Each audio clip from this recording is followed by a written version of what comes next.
तो जैसे कि मैंने कहा था कि चालू अप्पी को अपना मेकअप पसंद नहीं आया उसका सबसे बड़ा प्रूफ ये है कि इन्होंने मेकअप करवाया, होटल में बुलाकर मेकअप करवाया, अपना करवाया, रिज़ा का करवाया, बेटी खाला का करवाया, और अम्मा से भी कह दिया अम्मा आप भी मेकअप करा लो। लेकिन बेचारी को मेंशन तक नहीं करा। क्यों? क्योंकि वह तो मतलब एक तरीके से या तो उसको मेकअप पसंद नहीं आया, वो भी एक रीज़न था। दूसरी बात ये था कि वो सारा का सारा पेड था, क्योंकि अगर कोलैबोरेशन में होता तो भाई क्या ये भी ऐसे नहीं था, फोटोज़ वगैरह तो इतने सारे खिंचवा लिए। लेकिन उसको एक बार फिर भी मुझे एक बार को लगा, मैंने कहा हो सकता है भाई अभी बेचारी को फुर्सत ना मिल रही हो, धूल चाटती फिर रही है ना दिल्ली में, यहाँ जाना वहाँ जाना। तो सोचा कि चलो टाइम मिलेगा तो हो सकता है जब ये करेगी, और मैंने आपको बोला भी था अगर आपको याद हो, तो हो सकता है कि ये मेंशन करके एक स्टोरी बाद में रिक्रिएट करे और बताए, या स्टोरी बताए या फिर रील बनाए, कॉलैब कर कर मेंशन कर कर। ना ना ना भाई साहब, नाम भी नहीं लिया इसने तो उस मेकअप आर्टिस्ट का। अब वैसे देखा जाए तो मेकअप अच्छा नहीं था, लेकिन जो भी था इसको बताना तो चाहिए था ना, अच्छा लगा था नहीं लगा था वो तो बात की बात है। दूसरी बात, इतनी चिंदी चोर है, इसने होटल ऐसा चूज़ करा, मेकअप आर्टिस्ट ऐसे चूज़ करी, और भीड़ और ये सब कुछ तो खैर जो भी है वो तो आपको पता ही है, उस पर खैर क्या ही बात करना, इतने दिन से हम ये सब बोल ही रहे हैं। बट चिंदीगिरी की सारी हदें पार कर दी इस औरत ने। प्रॉपर तरीके से रील भी नहीं बनाई है। अब जो रील बनाई है वो अपनी ओपनिंग की बनाई है, अपनी वाहवाही लेने के लिए। 21 घंटे पहले इसने एक रील डाली है जिसमें कुछ कुछ मेकअप की क्लिपिंग थी, जो इसने डेफिनेटली, क्योंकि वो रील फॉर्म में थी तो इसको बताना था, क्योंकि बेटी खाला को इस तरह का टचअप करते वाला सीन तो था ही नहीं। तो डेफिनेटली इसका प्लान था कि मैं रील बनाऊंगी, रील शूट करूंगी, और बाद में इसने अपना वो कर दिया। क्योंकि बहुत सारी क्लिपिंग हमें व्लॉग से देखने को मिली और बहुत सारी क्लिपिंग हमें अलग से देखने को मिली, जो इसने वाकई में रिकॉर्ड तो की होगी लेकिन बाद में मूड बदल दिया। भाई बहुत ही बुरा मेकअप था, सही बता रही हूँ। ना मेरी वो सपोर्टर है, ना मेरी ये हेटर है, ना मैं इससे हेट करती हूँ, ना मैं उससे ज़्यादा वो करती हूँ, लेकिन जो जेन्युइन था वो जेन्युइन था। बिल्कुल भी मेकअप अच्छा नहीं किया हुआ था। अगर ये एक स्टोरी डाल देती, जैसे इसने 4 दिन पहले स्टोरी डाल दी थी कि हम वहाँ पर आ रहे हैं, और अगर ये सिर्फ एक स्टोरी डाल देती कि मुझे मेकअप आर्टिस्ट चाहिए, तो इसको अच्छे और बेस्ट प्रोफेशनली मेकअप आर्टिस्ट मिल जाते। मे भी शायद कोलैब का जो इसका जो चिंदीगिरी रहती है ना कि मैं कोलैब कर दूंगी, उनको जो है वो दे दूंगी, मतलब एकदम शॉर्ट आउट दे दूंगी और उसके चलते ही मेरा काम आसानी से हो जाएगा, तो वो भी प्रॉपर हो सकता था। इतने इतने अच्छे मेकअप आर्टिस्ट हैं, और ये तो दिल्ली में है। दिल्ली की जो फीमेल्स हैं वो इतने खूबसूरत मेकअप, वैसे तो ज़्यादातर मैंने तो ये देखा है भाई साहब शादियों में, दिल्ली और पुरानी दिल्ली के जो फीमेल्स हैं वो ज़्यादातर खुद से मेकअप करती हैं। लेकिन अगर वो मेकअप कराती भी है ना, तो उनकी जो ब्यूटी है वो और इन्हेंस होकर सामने से निकल कर आती है। लेकिन अब भैया उसको भी पता होगा, इसको वॉल पुट्टी पुतवाने की तो आदत है, तो उन्होंने भी उसी हिसाब से करा। पर बेटी खाला का जो हुलिया बनाया ना भाई उस फीमेल ने, वो बहुत ही बुरा था। Hi friends, welcome back to my channel. Channel में न्यू है तो चैनल को सब्सक्राइब कर लें, और साथ ही साथ बेल आइकन प्रेस कर दें, जिससे कि हमारे आने वाली वीडियो के नोटिफिकेशंस आपको पहले ही मिल जाए। और सबसे पहली बात तो, जो सुबह का मेरा पॉडकास्ट गया था दूसरे वाले चैनल पर, तो आप सब ने वहाँ पर पूछा, और उसके लिए भाई साहब मेरे लिए बहुत बड़ी बात है कि आप सब ने मेरी फ़िक्र की, पूछा मेरे लिए कि मैं ठीक हूँ, मेरी आवाज़ ऐसी कैसी लग रही है। तो एक्चुअली हुआ क्या था कि 2-3 दिन से कुछ मतलब मैसेजेस भी आ रहे थे, और मुझे भी ऐसा लग रहा था, क्योंकि वो मुझे ना मोनेटाइजेशन में भी थोड़ी प्रॉब्लम क्रिएट हो रही थी। सो मुझे लगा था कि जैसे हम अगर गैप नहीं देते या फ्लुएंट एक साथ लगातार बोलते हैं, तो उसमें क्या होता है कि यूट्यूब को ये नहीं पता होता है कि हमें सुटेबल ऐड कहाँ देनी है कहाँ नहीं देनी है। तो वो मैंने टच करके देखा था, और मैसेज तो लगातार आ ही रहे थे कि भाई आप थोड़ा स्लो बोला करो, थोड़ा स्लो बोला करो।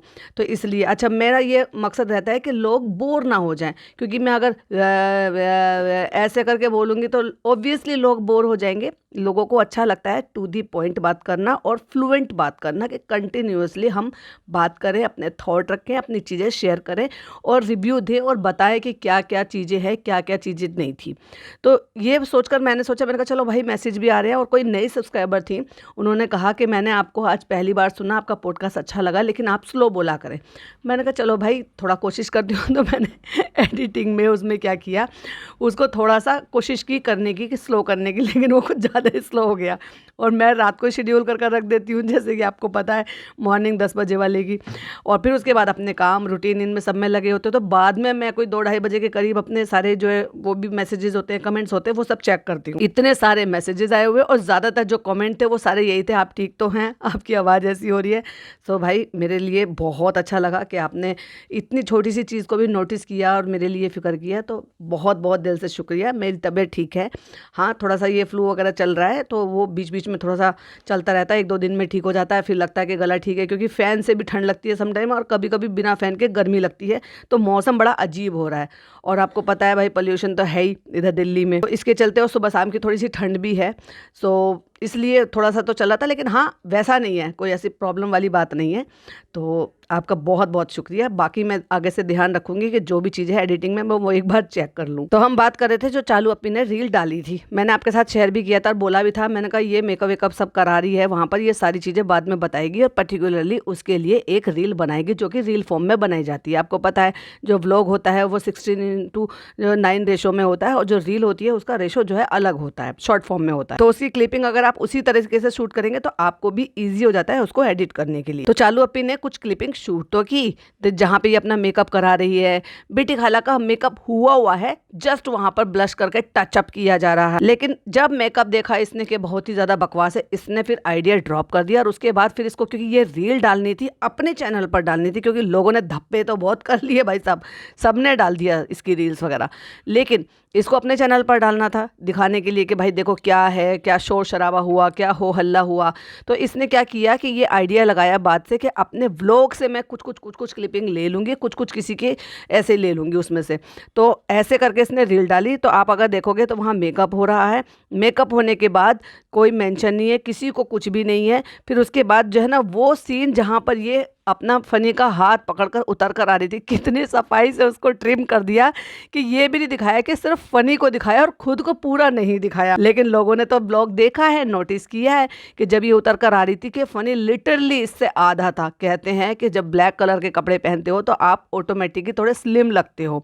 ये है कि भाई अगर किसी को थोड़ा सा लगना हो तो ब्लैक कलर आप पहनोगे तो ना केवल आप उसमें जो है बहुत ही अच्छे लगोगे, लेकिन उसका भी बहुत सारे अलग अलग मैटर है। बहुत सारे लोग जो है जो मतलब हिंदू रिलीजन्स को बिलीव करते हैं तो वो नहीं, ब्लैक कलर बहुत शुभ मौके पर नहीं पहनते, तो वो एक अलग चीज़ है।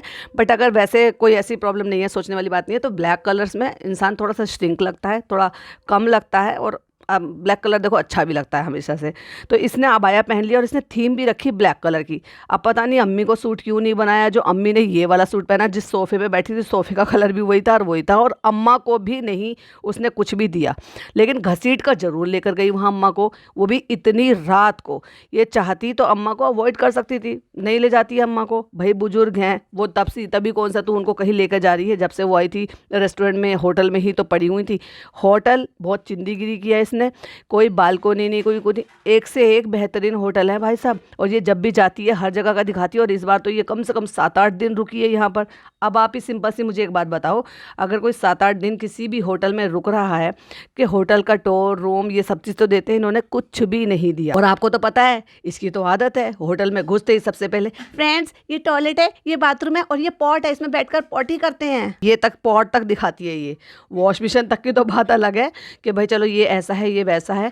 और स्टैंडर्ड आपने खुद ही देख लिया कि कमरे कितने ज़्यादा छोटे थे, इवन इसने नाम तक मेंशन नहीं किया। लेकिन जब ये उतर कर आ रही थी या जा रही थी तो वो नाम भी दिख गया था कि ये कौन से वाले होटल में रुकी हुई थी। एम्पीरियो के नाम से था जिस होटल में ये रुकी हुई थी, और जो इनके रेस्टोरेंट के पास में ही है, तो आना जाना इनके लिए ईजी हो जाएगा। बात इसकी नहीं थी कि पास में था तो यही मिला था। आपको क्या लगता है कि उसमें यही इसी टाइप के कमरे थे या इतने ही छोटे छोटे कमरे होंगे? सब तरह के होते हैं, स्वीट भी होते हैं, सब तरह के होते हैं, लेकिन डिपेंड करता है कि आप कौन सा चूज कर रहे हो और कैसा ले रहे हो। अब ये पूरी बारात को लेकर गई है वहाँ पर चढ़त कराने के लिए, तो बारात के हिसाब से इंसान को काम भी करना पड़ेगा ना। तो बहुत चिंदीगिरी करी है इसने इस मामले में, और क्या ही मोहब्बत इसने कर ली कि क्या करके गई है दिल्ली वालों के लिए। अब तो ये सड़क गई, लेकिन अगर आपको याद हो तो इसने क्या बोला था कि हम एक काइंड ऑफ मीटअप टाइप का रखेंगे या अपने फैंस के लिए कुछ रखेंगे। पर भाई साहब इस औरत की बातों पे बिलीव मत करो किसी भी तरह का, क्योंकि ये उस रूल को फॉलो करती है, अपना काम बनता भाड़ में जाए जनता। अब सबने इतनी रील्स डाली, ये सब कुछ डाला, और फिर वो हमेशा के लिए मेमोरी रह जाएगी, तो इसलिए इसने ये क्रिएट करी गई है रील कि व्लॉग में से सीन ले लिए, वो दिख रहे हैं कि व्लॉग में से लिए हुए, तो उनकी क्वालिटी भी दिख रही है। क्योंकि आप जब अपने लिए रिकॉर्ड करते हो रॉ वीडियोस, तो उनकी क्वालिटी अलग होती है, और अगर आप कहीं से लेकर उनको यूज़ कर रहे हो, रीयूज़ कर रहे हो, तो उसकी क्वालिटी अलग दिख जाती है। इसकी सबसे बड़ी खासियत और पहचान मैं बताती हूँ। स्टार्टिंग के जो 2-3 पॉइंट है वहाँ पर, जहाँ पर ये नान अपनी जैकेट लेने तक, वो सारी क्लिपिंग जो थी वो रॉ क्लिपिंग थी, जो इसको एक रील बनानी थी, और बाकी सारी की सारी व्लॉग से ली गई हैं। जो दिख भी रहा है कि रेशो जो है उनका डिफरेंस आ रहा है। फिर धीरे धीरे करके पापा दिखा दिए, बड़े पापा दिखा दिए, लोगों का खाना खाते हुए दिखा दिया, खाने का भी थोड़ा सा बता दिया। इतने सारे लोग थे, ये पार्टनर हैं, दोस्त हैं, जिन्होंने भी इसको लगातार वहाँ पे हेल्प किया, उनको दिखा दिया। मेरा कहने का मतलब है, ये जो रील डाली है, ये इसमें 3 लोग मेंशन हैं। एक तराना करके जो है, वही जो डॉक्टर सुम्बुल की ननद है, और जो डॉन बनेगा, डॉन की वाइफ है और वो पार्टनर की वाइफ है, तो ऑब्वियसली उसके साथ तो मेंशन करना है भाई। लेकिन पार्लर वाली कहाँ चली गई तुम्हारी? और तीसरा पार्टनर कहाँ है? तीसरे पार्टनर को मेंशन काहे नहीं किया? तो चालू अपी, ये जो चिंदीगिरी है ना, इसको छोड़ो और कुछ हाई क्लास लेवल के काम करो। कम से कम अपना ओहदे का तो थोड़ा सा रखा करो। अब तुम लोगों ने इतना प्यार बरसाया है, तो कम से कम उस प्यार के लायक बनकर तो दिखाओ। छोड़ो ना ये चिंदीगिरी क्या है। बाकी ये कि जैसे रील इसने बनाई है, और उसमें जो भी चीज़ें छुपाने की कोशिश करी थी, वो उतरते हुए, जाते हुए, आते हुए, वो सब करते हुए, लेकिन लोगों ने उसमें नोटिस किया है। अब देखो भाई, बहुत सारे तो माशाल्लाह माशाल्लाह सुभान अल्लाह अल्हम्दुलिल्लाह ये सारे आते हैं, पता है आपको ये सब कमेंट्स आते किधर से हैं। लेकिन उनमें से कुछ जेन्युइन कमेंट भी थे, ऐसे कमेंट भी थे जो वाकई में ये दर्शाते हैं कि जो दिख रहा है उसके बेसिस पर बात करते हैं। तो ऐसे बहुत सारे कमेंट हैं। और एक इसकी जो बहन बनी हुई है द पटना वाली करके, जो हमेशा इसको सामान चीज़ें बेचती रहती है, भाई ये फ्रेंडशिप नहीं है। अगर उसका मेकअप अच्छा नहीं लग रहा था तो बोलो, ये कैसी फ्रेंडशिप है? ये तो ज़बरदस्ती वाली बात हो गई है कि मेकअप अच्छा नहीं लग रहा है, फिर भी एवरीवन लुकिंग सो ब्यूटीफुल माशाल्लाह। अरे भाई, तुम्हें जो कोई अच्छा है, पसंद है, और गुड़ गोबर भी उसने अगर लपेटा हुआ है, तो क्या वो अच्छा लगेगा? कम से कम सही को सही और गलत को गलत कहना तो सीखो। ये क्या बात हुई? नहीं था अच्छा मेकअप तो नहीं था, वो नहीं अच्छी लग रही थी, और बेटी खाला को तो भाई साहब पता नहीं क्या ही बना डाला। और चालू अपी, ये क्लिपिंग क्यों काटी? फिर भी लोगों ने पकड़ लिया। तुम तो अपने आप को बिल्कुल भी नहीं दिखाया, फनी को सारा दिखा दिया, इतना जूम कर दिया उसको। फिर भी लोगों ने कहा कि कितनी मोटी हो गई हो चालू अपी, कितना ज्यादा ऐसे हो गया है। किसी ने कहा कि जिम जाया करो। और ये सारे कमेंट रील पर है भाई, मैं इतनी मेहनत नहीं करूंगी देखो स्क्रीनशॉट लगाने की। आप खुद भी वहां पे जाकर देख सकते हो जिनको ऑब्जेक्शन है। और वैसे जिनको ऑब्जेक्शन है उनको यकीन होता है, क्योंकि मैं जो चीज़ देखती हूँ उसके बिहाफ पर बात करती हूँ। तो भाई किसी ने लिखा इरिटेटिंग, तो किसी ने लिखा कितनी मोटी हो गई हो आप अपी। अगर भाई वो अपी कह रहे हैं तो डेफिनेटली उनके हेटर्स तो होंगे नहीं, पर जो दिख रहा है कम से कम उनको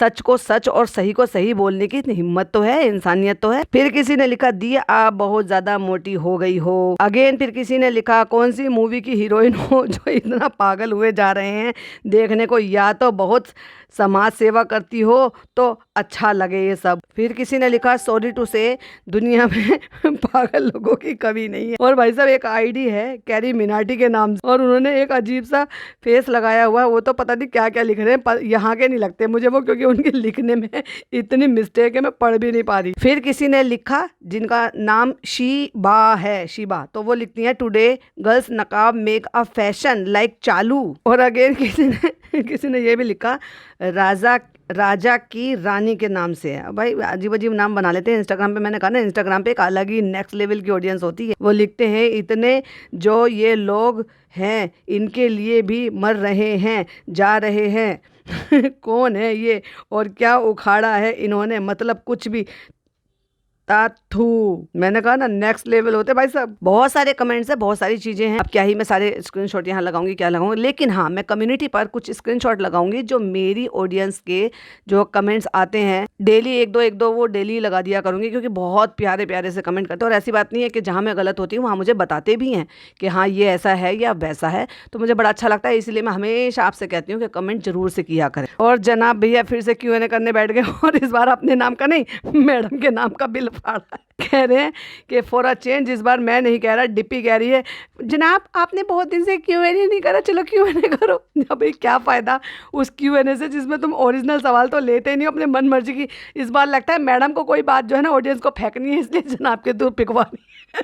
अब तो ऑडियंस को भी समझ में आ गया कि वो Q&A 100% नकली होता है। और मैं तो डे वन से ही कहती आ रही हूँ, क्योंकि भाई मुझे समझ में आ गया था। मुझे इतने सारे स्क्रीनशॉट भेजे जाते थे कि हमने ये सवाल पूछा, हमने ये सवाल पूछा, लेकिन वो सवाल होते ही नहीं थे और कोई बुरे भी नहीं थे। वो सवाल जेन्युइन सवाल थे जो लोगों के मन में आते हैं। लेकिन आज अपनी शादी का उन्होंने जो है एक स्टोरी मतलब शेयर की है, अजीब और गरीब सा, जो उसमें बैरागी वाला गाना लगा के और लिख रहे हैं, यादों ने फिर से दिल छू लिया चुपके से। चुपके से क्यों? बैंड बाजे से छुआ था। शादी तो बैंड बाजे से हुई थी। लगता है चालू पे सफर कर रही है, इसलिए चालू अभी ने ब्लॉग नहीं डाला। एडिट नहीं हुआ फ्रेंड्स। क्या है ना, हमने अपने एडिटर को फ्लाइट से बहुत महंगी टिकट लेकर भेजा था। अब क्या करें बताओ, हम बेबी को फीड कराएं या अपने कपड़े बाथरूम में इधर उधर फैलाएं, गंदगी मचा के दिखाएं, बिना नहाए धोए इधर इधर उधर उधर घूमे फिरे, लोगों के साथ सेल्फीज ले, व्लॉग बनाएं, या आराम से अपनी नींद पूरी करें। हम क्या क्या करें? इतनी सी जान, इतने मुश्किल काम, ऊपर से एडिटर को भी हमें जबरदस्ती भेजना पड़ा। इतनी भी क्या हमारी मजबूरी आ गई होगी? यह आप हमें कमेंट कर कर बताओ कि क्यों मजबूरी में महंगा टिकट लेके हमने अपने एडिटर को भेज दिया। पिज़्ज़ा को नहीं भेजा, बेचारी वो बार बार कह रही थी। और बेटी खाला के मन में तो बिल्कुल भी डर नहीं है फ्लाइट का। हमारी अम्मी बहुत डरती हैं, लेकिन बेटी खाला नहीं डरती। हम चाहते तो माँ बेटों को भेज सकते थे, हम चाहते तो आवा को समझा कर भेज सकते थे, लेकिन हम चाहते तो पिज़्ज़ा को भी भेज सकते थे। लेकिन वो खाला और नौकरानी और उनकी बेटी वो थोड़ी ना जा सकती हैं फ्लाइट से। अब बेटे को भेजने की तो मेरी मजबूरी है, क्योंकि भाई ने भाई साहब लताड़ इतनी लगाई थी, वरना आज के बाद मुझे वो अम्मी को भी साथ में नहीं ले जाने देंगे। फिर मैं क्या कंटेंट बनाऊंगी? अम्मी के बिना तो हमारा कंटेंट पूरा नहीं होता। और हाँ, अम्मी का कंटेंट पूरा नहीं होता, उससे एक चीज़ याद आई, मुझे समझ में नहीं आ रहा। चलो पिज़्ज़ा से उन्होंने हाथ झाड़ लिए, छोड़ दिया, जनाब सारे उनके खर्चे उठाते हैं, जनाब उनका बिजली का बिल, ग्रॉसरी का बिल सब कुछ पे करते हैं। फिर जनाब को इतनी अथॉरिटी, इतना हक, इतना वो सभी चीज़ें क्यों नहीं है अम्मी के लिए? किस बात का डर है? क्यों वो सारी चीज़ें झेल रही? क्या उनको नहीं दिखाई दे रहा कि उनकी मम्मी की बस की चलना नहीं है? और अब ये जो जगह जगह चला फिरा नहीं जा रहा, उनसे जगह जगह बैठने की जगह ढूंढ रही हैं, थक रही हैं, हाँफ रही हैं, वज़न इतनी तेज़ी से बढ़ रहा है, उम्र भी बढ़ रही है, 100 तकलीफें हो जाएंगी। क्या वो लोग नहीं देखते ये एक दूसरे के? या वही देखकर ही उन्होंने लताड़ लगाई है कि तूने अम्मी की क्या हालत बना दी है और तूने नान की पढ़ाई का सत्यानाश करा है, इमीडिएट भेज। अब क्या करें भैया, अम्मी तो जाएंगी नहीं। तो महंगी टिकट लेके हमने नान को भेजा, इसलिए हम लोग भी एडिट नहीं कर पाए, क्योंकि कृष्णा को साथ भेजना पड़ा। भेज देती उसकी अम्मी को, उसकी अम्मी तो तैयार थी, पर बेचारी को कहाँ इतना अधिकार है ना। तुम डायपर बदलो, तुम बच्चे को संभालो, तुम्हारे घुटनों में तकलीफ है, कोई बात नहीं, फिर भी तुम बच्चे को लेके चलो। हमारे पास इतनी हैसियत है कि हम चाहे तो एक स्ट्रोलर और खरीद सकते थे हम यहाँ पर, और 8-10 दिन से यहाँ पर पड़ी हुई है ये चाहती तो यह दिल्ली में आते के साथ ही सबसे पहले जाकर एक स्ट्रोलर खरीद कर ला सकती थी। अगर 2 भी हो जाते तो क्या है, दुनिया भर के फीडिंग पिलो खरीदे इस औरत ने। आप अगर गिनती करोगे ना, जिस दिन से बेबी हुआ है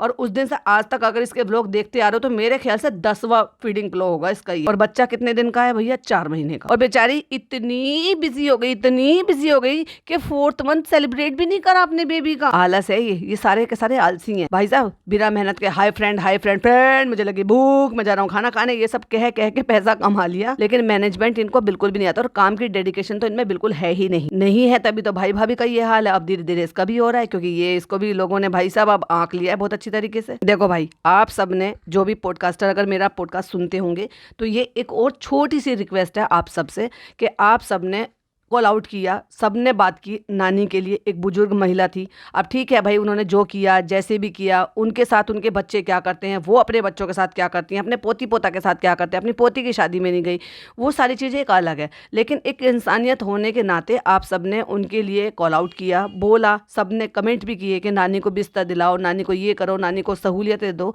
तो इन लोगों को मानना पड़ा और दिखाना भी पड़ा। अब बात आ जाती है इस लड़की के लिए। अब ये कहते हैं ना कि ठीक है भाई, ये कर रहे हैं, इनकी अपनी गलती है, खुद ही भुगतेंगे। लेकिन अगर 4 लोगों के आवाज़ उठाने से, 4 लोगों के कमेंट्स करने से अगर किसी का भला हो जाता है, तो उसमें बुराई क्या है भाई? 21 साल की लड़की है, ज़िंदगी की अभी शुरुआत ढंग से हुई भी नहीं है, क्योंकि एजुकेशन पूरी नहीं हुई है, तो प्रोफेशनल लाइन कहाँ से जाएगी? और फिर अगर हेल्थ में इतना ज़्यादा बिगड़ जाएगी, तो आगे क्या ही संभाल लेगी और क्या ही कर लेगी? तो अब इस चीज़ के लिए कॉल आउट करो कि ये क्यों नहीं बताती कि ये कौन सी क्लास में है। और अगर इसका इस साल 12th है, तो तुम 12th के बच्चे को, बोर्ड एग्जाम के बच्चे को प्रिपरेशन की बजाय आया बनाकर सारे में क्यों घूमती फिर रही हो? तुम्हारा जरूरी काम था, तुम आए, तुमने 24 तारीख को यहाँ पर इनॉग्रेशन कर लिया, तुम यहाँ से 25 और 26 तारीख में निकल कर जा सकते थे, नहीं गए। लेकिन एक बच्चे की पढ़ाई का सत्यानाश हो रहा था, तो इसलिए भाई की तरफ से जब इनको पीछे से जो है ना डांट फटकार पड़ी, तो इनको महंगा टिकट लेकर उसको भगाना पड़ा। उस लड़की को भी भेज सकते थे, बट मैं अपने पॉडकास्टर से, अपने फेलो पॉडकास्टर से ये जो है रिक्वेस्ट एक छोटी सी करूंगी, अगर आप कर सकते हो और आपको सही लगता है तो प्लीज़ इस बात को बार बार कॉल आउट करो कि रिज़ा कौन सी क्लास में है, उसकी एजुकेशन के बारे में खुलकर अब बताओ कि कौन सी क्लास में है। क्या ये प्राइवेट पढ़ रही है, क्या ये प्राइवेट एग्ज़ाम दे रही है, क्या ये वाकई में कोचिंग जा रही है या ये कॉलेज जा रही है, और इस साल इसका कौन सा है, 12th के एग्ज़ाम दे रही है या 11th के एग्ज़ाम दे रही है, या फिर इसने पढ़ाई छोड़ दी है, तो वो खुलकर बताओ। क्योंकि अगर इन्होंने पढ़ाई छोड़कर 21 साल की लड़की को आया बना लिया है, तो ये समाज को बहुत गलत इन्फ्लुएंस कर रही है। क्यों गलत इन्फ्लुएंस कर रही है? कि लोगों को ये लगेगा पढ़ लिख कर क्या ही होना है, चालू अपी ने ज़्यादा पढ़ाई लिखाई की नहीं है, चालू अपी देखो कितनी अमीर हो गई है, कितना पैसा बना रही है, इतने रेस्टोरेंट खोल लिए, इतना सामान खरीद रही है, इतना सामान खरीद रही है, अपने रिश्तेदारों को ऐसे कर दिया।